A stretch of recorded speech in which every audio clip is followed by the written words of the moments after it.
नमस्कार. आज मी बनवत आहे झणझणीत अशी मिसळ. यासाठी मी घेतलेला आहे टोमॅटो, कांदा, लसूण, आलं आणि कोथिंबीर. आता टोमॅटो, कांदा, आलं आणि लसूण मी मिक्सरमध्ये लावून एकदम फाईन पेस्ट बनवून घेणार आहे. बघा, ही अशी फाईन पेस्ट बनवून घेतलेली आहे.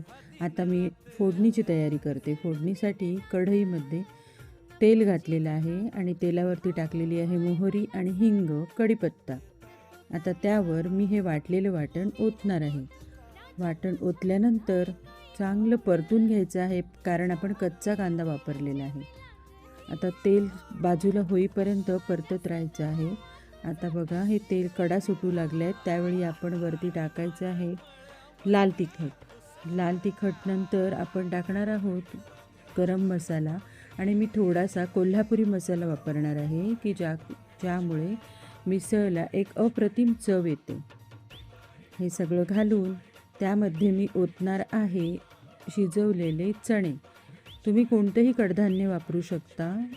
मोड आलेली मटकी, हिरवा वाटाणा तुमच्या आवडीनुसार, परंतु आज मी चणे वापरलेले आहेत.